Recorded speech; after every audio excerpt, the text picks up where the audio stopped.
Carlos, una vez escuché a un hermano decirme, bueno, ¿cuál es el problema si los hermanos de esta congregación queremos bendecir al pastor y queremos que el pastor pueda viajar internacionalmente y nosotros queremos que el pastor tenga a sus hijos en universidades afuera y nosotros queremos esto y queremos aquello? Bueno, si ellos lo quieren, está bien. El asunto es que deberían preguntarle si lo quiere el Espíritu Santo. Claro, lógico que ellos pueden querer eso y juzgar eso y tenerlo como un rey. Sí, claro, cómo no, lógico. Dice, mira qué bonito que lo tenemos a nuestro pastor, y lo ponen allá, bien alto, y lo adoran. Sí, cómo no, claro. Pero el asunto es ver si el Espíritu Santo, la voluntad de Dios para esos hermanos, el asunto es ¿por qué se permite eso? ¿Por qué no se instruye? ¿Qué pasa si yo quiero? Pero es que usted no es para que usted quiera nada. Usted es para que obedezca la palabra de Dios, no para que usted quiera que se haga lo que le da la gana. Eso no es una obra suya. Eso es una obra de Jesús de Nazaret, que murió en la cruz para redimirnos y quiere hacer una iglesia bajo ciertos parámetros. Y quiere también en algunas oportunidades que los pastores también pasen necesidad para que ejerciten su fe. Sí, señor, claro que sí. ¿O que el pastor no tiene un alma? Entonces, ¿cómo va a intervenir? Porque muchas de estas cuestiones económicas tienen que ver con pruebas, porque Dios a veces quiere probarnos por medio de la economía. Dios nos prueba. Quiere que aprendamos, por ejemplo, a que si estamos en estrechez, es Él el que nos puso en estrechez. No es ni el diablo, son circunstancias que Él hace para que nosotros tengamos o no tengamos. Depende. Y eso puede ser para disciplina o para bendición, para corrección, para edificación. Es un misterio eso. No lo sabemos. ¿Para qué puede ser? Ni debemos meternos a juzgar ahí, ni ser como los amigos de Job, que empezaron a juzgar y a juzgar todas esas cosas y no sabían de lo que había pasado en el cielo. No sabían nada de lo que había pasado en el cielo. Entonces, no es lo que yo quiero. ¿Cómo? ¿Qué si yo quiero? Bueno, usted puede querer muchas cosas. El pastor es un alma que tiene que también vivir la vida del Evangelio conforme a la voluntad de Dios.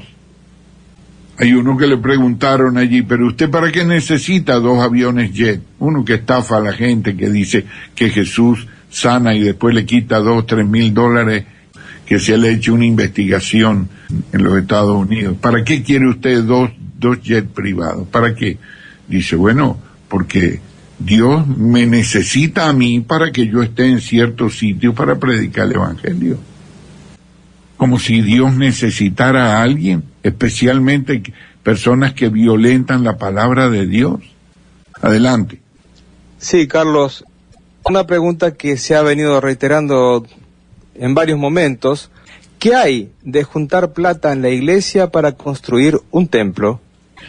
Bueno, ¿qué hay de eso? ¿Una cuestión antibíblica o que no está en la Biblia? No dice en ninguna parte que tenemos que hacer un templo, porque primeramente, si vamos objetivamente al valor de la palabra, nosotros somos templo del Espíritu Santo. Y después, juntar plata para eso es algo que no nos lleva a ninguna parte, porque los templos, los edificios para los templos, es una cuestión pagana. Entonces nosotros no podemos ir a comprar cuestiones para hacer algo pagano. El primer templo que se hizo, o los primeros templos que se adaptaron, fueron hechos por Constantino en el 330, a partir del 330, por ahí, de esta era cristiana. Entonces, porque no está en la Biblia, pues así como no podemos fabricar un ídolo, tampoco podemos hacer un templo. Carlos, y porque si nosotros somos el templo de Dios. Si alguien se pregunta, ¿cómo dice el hermano Carlos que el templo no está en la Biblia si en el antiguo pacto se menciona tanto el templo? Lo que le tengo que decir es que en la Biblia está el templo, pero pertenece a la época y para los judíos, y va a ser reconstruido para los judíos, pero nosotros somos una clase especial. Ahora eso no libra, porque gastamos una cantidad de dinero y de esfuerzo y todo, y muchas veces sirvió para casi para división. No, porque no prosperamos. No, señor. Nunca llegamos, en el mejor de los conocimientos, a experimentar el gozo, la alegría de estar en una iglesia en casa. Entonces, no es así. ¿Por qué? Porque te equivocas, pero cuando te equivocas no puedes seguir en el error. Entonces, ¿por qué va a juntar dinero para hacer un templo si en la palabra de Dios no está? Está para las necesidades de los santos, no para hacer un templo, porque no está. Es que no puedo decir más que aquello que dice la Biblia, y lo que no dice no está. Que Dios los bendiga, queridos hermanos. Gracias, Carlos. Y yo me hago eco de que quien tiene la razón es la palabra de Dios, y no podemos decir más de lo que está escrito. Con respecto al templo, el templo en el antiguo pacto era el sitio que Dios dispuso, y allí era donde entraba el sacerdote una vez al año y no sin sangre a presentar las ofrendas por los pecados del pueblo. Era el sitio donde Dios se manifestaba, el templo, y a donde tenían que ir todos los judíos una vez al año allí a presentar sus ofrendas, el templo donde Dios se manifestaba.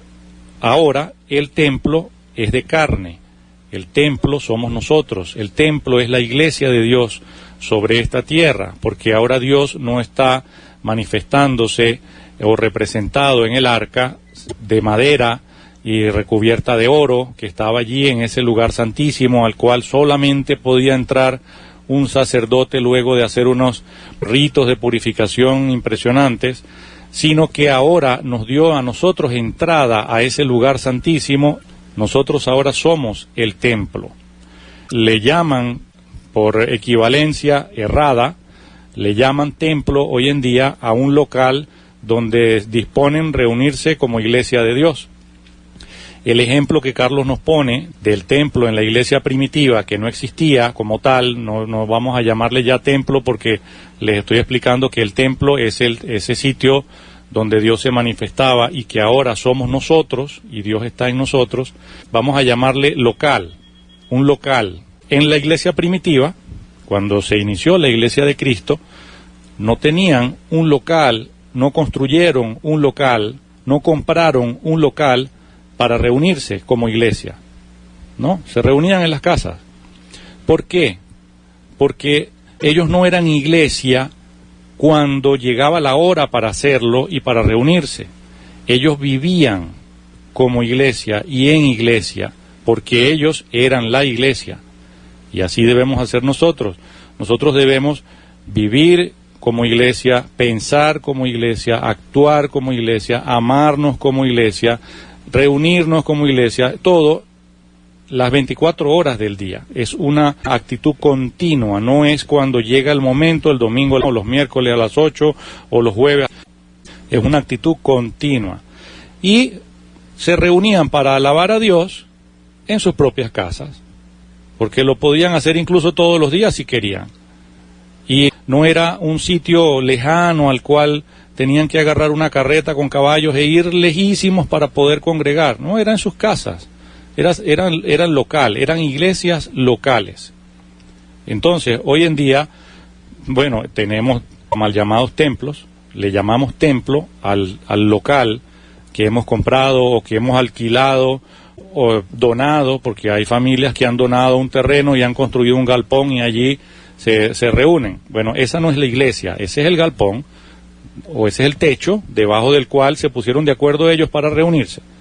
Pero bíblicamente es algo más sencillo, es algo más familiar, es algo más local, es algo menos religioso, menos lleno de tradiciones de hombres, sino sencillo, una reunión para alabar a Dios, para adorar a Dios y para, conforme a la palabra de Dios, permitir que los dones se manifiesten.